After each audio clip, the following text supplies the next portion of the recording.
Good morning students.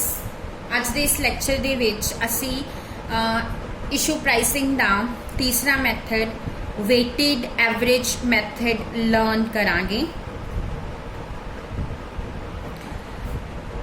Students असी हुण तक फीफो ते लीफो कर चुके हैं। फीफो मैथड दे विच first in first out means जो मटीरियल पहला आया वो पहला इशू किया जाता है, तो लीफो मैथड दे विच last in first out means जो मटीरियल एंड विच आया वो पहला इशू किया जाता है। स्टूडेंट्स फीफो मैथड असी उदों फॉलो करते हैं जदों प्राइसिस वध रहे होंदे आ। सो असी सॉरी प्राइसिस घट रहे होंदे आ। सो असी की करते हैं कि जोड़ा पहला का मटीरियल खरीदा होया वध रेट वाला उन्होंने पहला इशू कर देंगे आ। तो लीफो मैथड असी उदों फॉलो करते हैं जो प्राइसिस वध रहे होंदे आ। सो इसका मतलब जो मटीरियल बाद में आया वध रेट ते असी उन्होंने पहला इशू करते हैं। बट स्टूडेंट्स अगर प्राइसिस जोड़े मान लो घट दे वध दे दोनों होन भी कभी घट रेट ते मटीरियल आ गया कभी वध रेट ते मटीरियल आ गया, फिर उस टाइम ते असी जोड़े वेटेड एवरेज मैथड जोड़ा फॉलो करना है। हम सब तो पहला इसका pro forma बनावांगे। Date particulars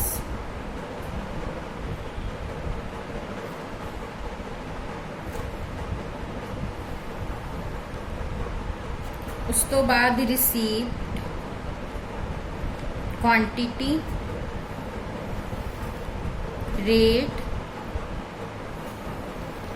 amount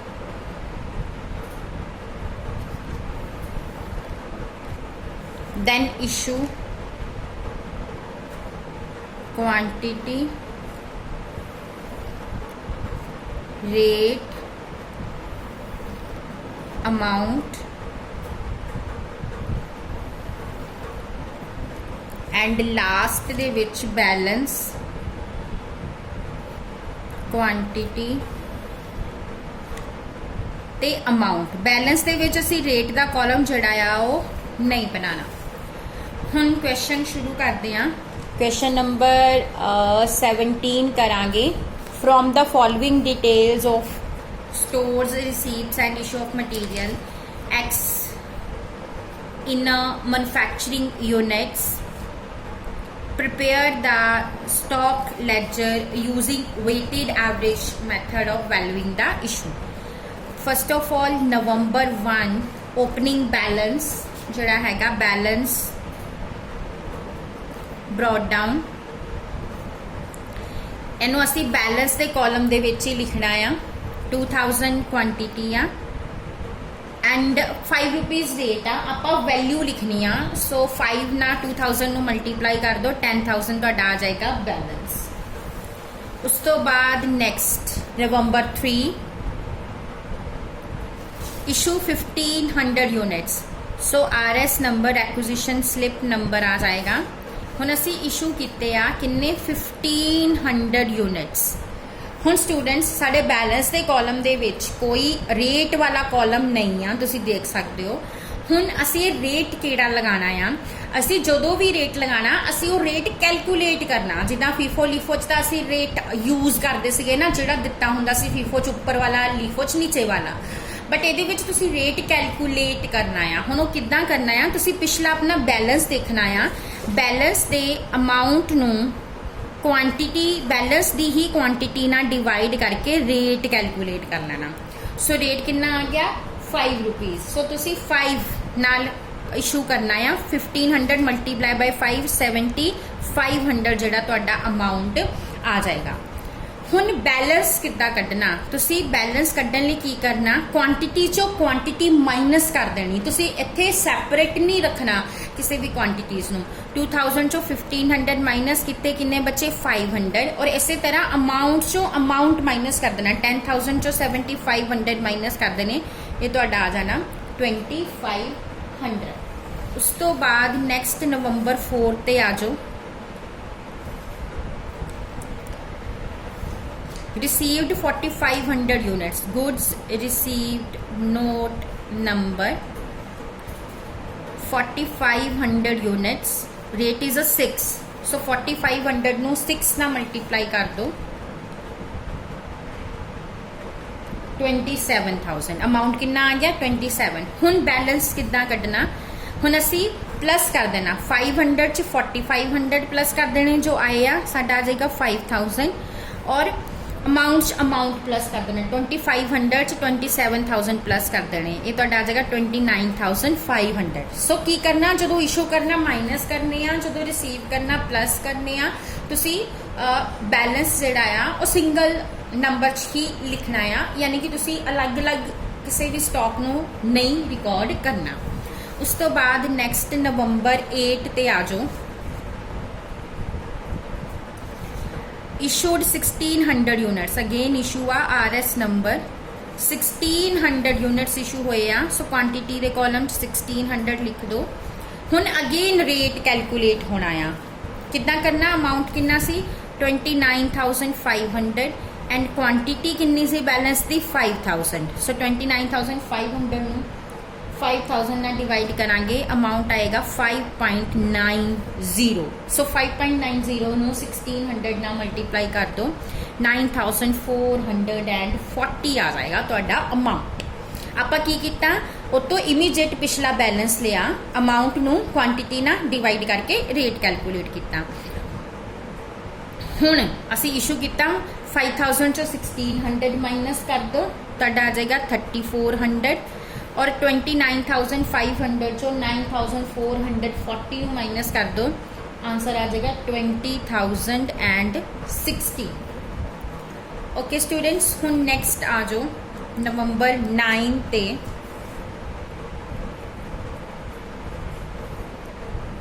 return to store 100 units by production department. हुण ये वापस आया आ स्टोर तो सो ये तुहाडा जिहड़ा हैगा आ रैक्विजिशन नंबर आ जाएगा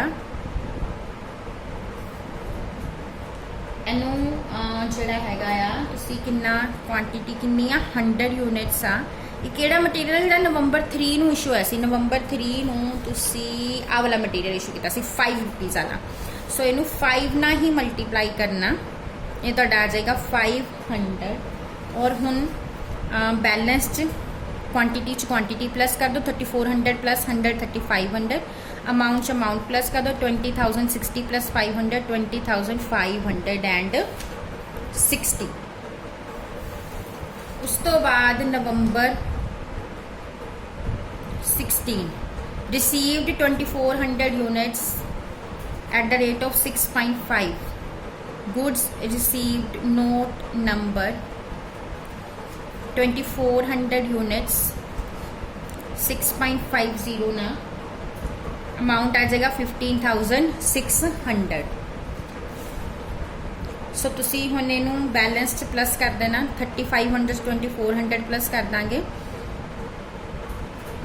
5900 एंड अमाउंट प्लस कर दो 36160।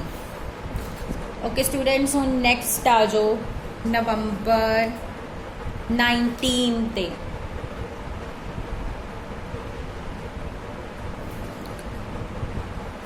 Return to supplier 200 units out of quantity receive so इत्थे तुसी की लिखना रिटर्न टू सप्लायर।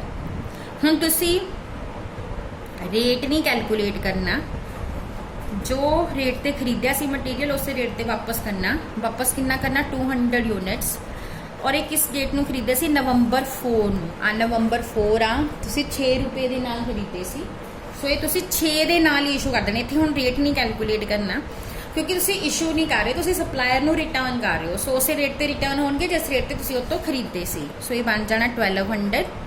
हुण बैलेंस कड्ढण लई 5900 चो 200 माइनस किते 5700 36160 चो 1200 माइनस कर दो 34960। ओके स्टूडेंट्स हुण नैक्सट नवंबर 20 ते आ जाओ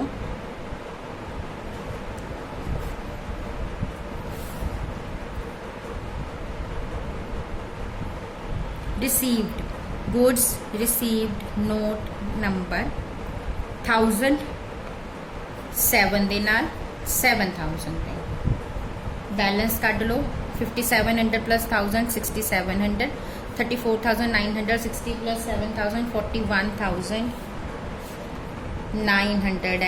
60 ओके। हुण नैक्सट नवंबर 24 इशू। हुण RS नंबर पैना 2100 यूनिट्स इशू हुए आ। हुण इत्थे तुहानूं रेट कैलकुलेट करना पैना। पिछला बैलेंस देखो, बैलेंस की आ 41,960, उन्होंने डिवाइड करांगे 6700 दे नाल, रेट तुहाडा आ जाएगा 6.26। हुण इहनूं मल्टीप्लाई कर दो 2100 दे नाल, आ जाएगा 13,146। हुण माइनस कर दो 6700 चो 2100, 4600 एंड 41,960 चो 13,146 जड़े माइनस कर दो, आ जाएगा 28,814। हुण नैक्सट नवंबर 27 received goods received note number 1200 units 7.50 दे नाल मल्टीप्लाई करके तो आ जाएगा 9000। हुण क्वांटिटी क्वांटिटी प्लस करांगे 4600 प्लस 1200 5800, अमाउंट प्लस करांगे 28,000 प्लस 9,000 37,814। उस तो बाद लास्ट दे विच November 29 issue to production RS number 2800 units. So हुण अगेन रेट कैलकुलेट करांगे। हुण तुहाडा बैलेंस कितना 37,814 दा, क्वांटिटी 5800 दी, डिवाइड करके रेट काट लो 6.52। हुण इहनूं मल्टीप्लाई करांगे 2800 दे नाल, अमाउंट आएगा 18,256 एंड हुण बैलेंस कट लो माइनस करके 5800 चो 2800 माइनस किते 3000 एंड 37,814 चो 18,256 माइनस करेंगे 19,558। सो इस तरह नाल आपां वेटेड एवरेज मैथड जिहड़ा यूज करना। स्टूडेंट्स आई होप तुहानूं समझ लग गया होगा। FIFO method and LIFO method नालों बहुत ही ईजी आ, क्योंकि ये कोई रेट्स की टेंशन नहीं आ। बस असीं जदों भी इशू करना आ आपां पिछला बैलेंस चैक करना आ, अमाउंट नूं क्वांटिटी नाल डिवाइड करके रेट कढ लेना तो उस रेट ते इशू कर देना। अलग अलग मटीरियल रखने की लोड़ नहीं आ। क्वांटिटी नूं जदों आंदी आ तो क्वांटिटी नूं क्वांटिटी च प्लस कर दो, अमाउंट नूं अमाउंट च प्लस कर दो, जदों जांदी है क्वांटिटी चो क्वांटिटी माइनस कर दो, अमाउंट चो अमाउंट माइनस कर दो। Thank you.